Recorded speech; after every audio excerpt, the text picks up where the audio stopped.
Well, hello once again. This is me, Leonard Wells, broadcasting as usual from HASLINGDEN, 30 miles north of Manchester, or 50 kilometres if you're from Tibet, in the UK, on Sunday the 18th of September 2011. On Sundays, I don't know if you find this, but I tend to get into reflective mood because the world is neither at work nor at play.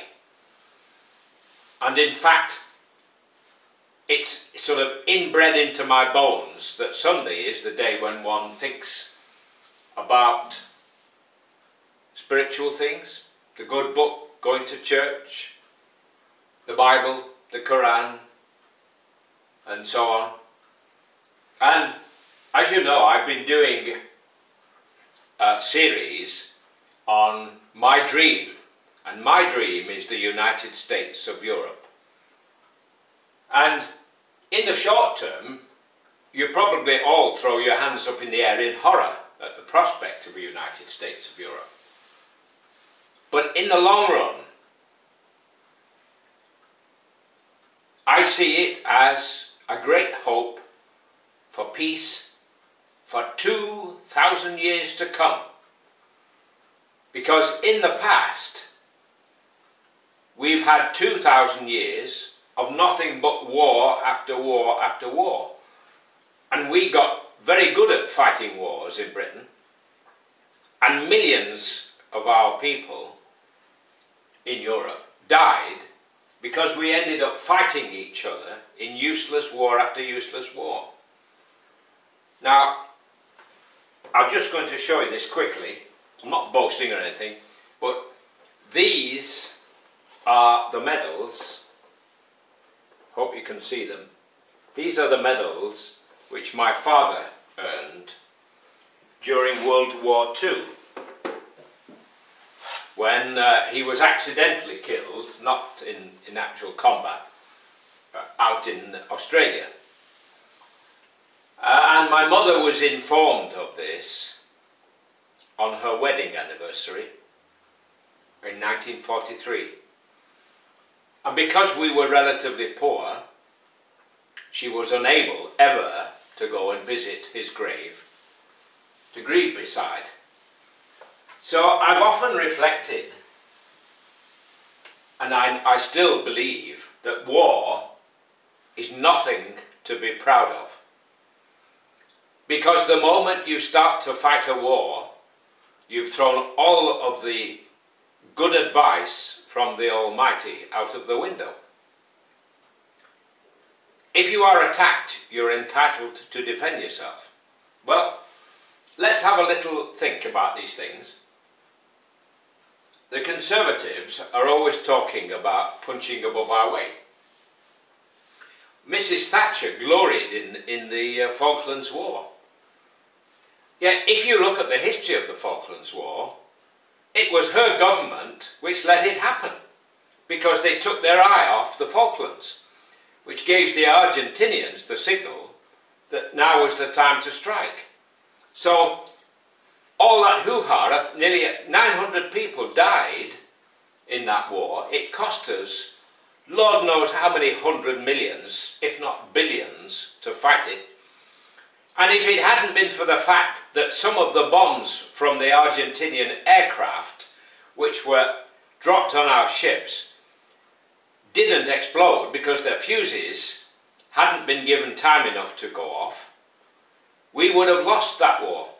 We came that close. But it was Mrs. Thatcher's government which got us into that mess. And we've had to pay for it ever since. It's costing us 25 million minimum a year, according to what the Ministry of Defence tells me, to keep our eye and defend the Falklands. For what? A rock. 8,000 miles away, we fought and killed 900 people for a rock. The Second World War, Mr. Cameron, I quite like Mr. Cameron, he seems a decent chap.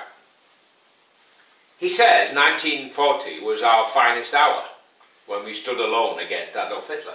Well, it was the Conservative government in the 1930s which appeased Hitler. Yes. In military terms, Hitler could have been stopped in the 1930s if Britain and France had stood up to him when he first moved back into the Rhineland. If we had stood up to him, it is fairly certain not only that would he have backed down, but that as a result, he may have been deposed. The military may have decided that this guy was unsafe. And just look what would have happened if we hadn't had that war. It's no good glorifying it and living on the glory of it. Yes, we fought well, and many people died unnecessarily. 50 million died in the Second World War. And for what? The Americans spent billions bombing Germany flat. And then after the war, they had to rebuild it again under the Marshall Plan. And they put billions into rebuilding Germany after spending billions bombing it. Now, what is the point of that? What I'm coming to is, if we hadn't had 2,000 years of wars, who knows where the world would have been by now? And the other point I'm coming to is that after the Second World War, the people on the continent who'd suffered most under Hitler, more than we did, the people on the continent decided that they were going to end wars on the continent of Europe forever by creating the EU. And now 27 countries are in the EU, and it is very unlikely that we will ever see a war again within Europe, provided we all play our part. At the moment, it's slightly higgledy-piggledy, because you have countries which are not in the EU, like Switzerland, but they're in Schengen, and they don't use the euro. Then you have Norway, which won't join the euro or the EU, but it's in Schengen. And Britain, who won't join the Schengen, and it won't use the euro. And it wants all kinds of opt-outs. What I'm coming to is, it is time, and the only way we will solve the financial problems is if we have a United States of Europe. If Britain, with its expertise in the world of finance, although when you look at what goes on in the City of London, maybe we would be better off without it. If Britain played its part properly and not pussyfooted around and dilly-dallied and shilly-shallied on the edge like a delicate maiden on her honeymoon night, afraid to come out of the bathroom, if she'd got stuck in, things might have been different.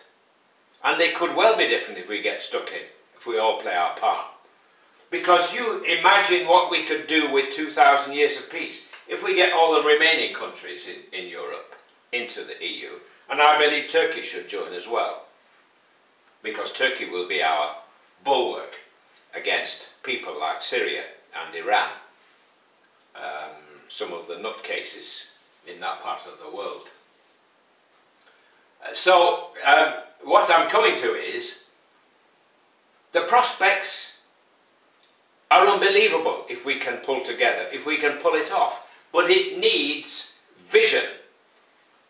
The two things which divide the human race on this planet are religion and nationality.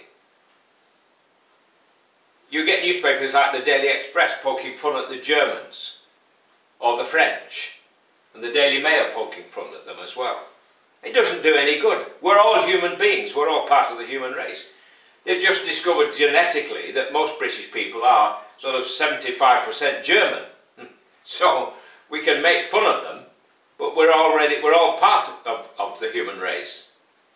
We all came from Adam and Eve. I don't care what the scientists say about we crawled out of the ocean or we arrived on a meteor or something from outer space. God created this universe. Read the good books, read the Quran and read the Bible seriously, and tell me if all those thousands of years ago any man could have thought that up. Go on, have a go at it. Anyway, what I'm coming to is, we will constantly have turmoil unless we all pull together. And in Britain, we've got to stop looking backwards and talking about punching above our weight. I mean, we're having to shut down parts of our health service because we say we've got no money. And yet we've got thousands of troops in Germany, thousands of troops in Afghanistan, troops down in the Falkland Islands, thousands of miles away, down near the South Pole. We've got 3,500 down on Cyprus. What in hell's name are we thinking about? It was a Conservative government who got us in trouble in the Falklands. It was a Conservative government which could have stopped Hitler. It was a Conservative government under Eden which got us in trouble in the Suez War. And now they're talking that 1940 was our finest hour. Well, we were lucky that we had Churchill and God on our side in the Second World War, because with what Hitler had, he shouldn't have had any trouble bumping us off. But fortunately, it wasn't the will of the Almighty. And Hitler was a lunatic. And a very brave guy, actually. He won medals in the First World War. So that's my overall view. Until we all learn to pull together, until we've got a United States of Europe, which then means that we can issue joint euro bonds, and we don't have this worry about Greece is going to default, or Spain, or Italy, or Ireland, and so on. So that the strong help the weak. The strong Germans, and we've got to admit it, the Germans are a tough, strong people. And if you think otherwise, how come it took 5 years, twice, not once, twice, for the whole world to bring Germany to its knees?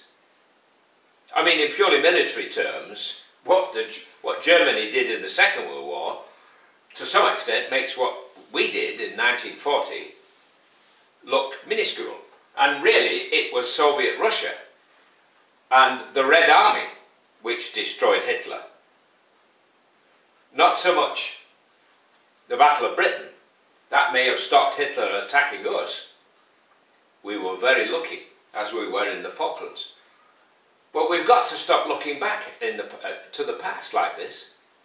And what I would like to see, I know it sounds heretical and revolutionary in some ways, but I would like to see, to begin with, stop using the present House of Commons, build a decent chamber big enough for all the MPs and make it round so that we don't have this adversarial situation, and have the ability to vote digitally so that we don't have to fly people from Egypt or somewhere to vote, and we don't have this crazy system of people walking in and out and giving their names and numbers to tellers who then come back in to tell the speaker what the votes are, and people wearing wigs and all that claptrap.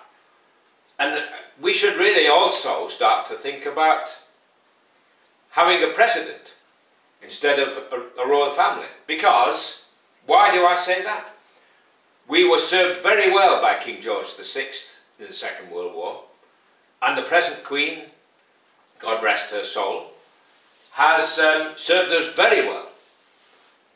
But really it isn't democratic that one family should be given millions and millions to live the life of Riley when the rest of us have to pay for our education. When I left school in 1959, university education was free. Every child could be sure of a job. No matter how poor his education, there were jobs for everybody. And there was no problem with housing, because most people who couldn't afford one would get a council house. And we paid rent and we lived happily. But Mrs. Thatcher didn't want that. She got rid of all the council houses because she thought anybody in a council house voted Labour. And she wasted all the North Sea oil on giving tax cuts to the rich. Yes, she did. All that money.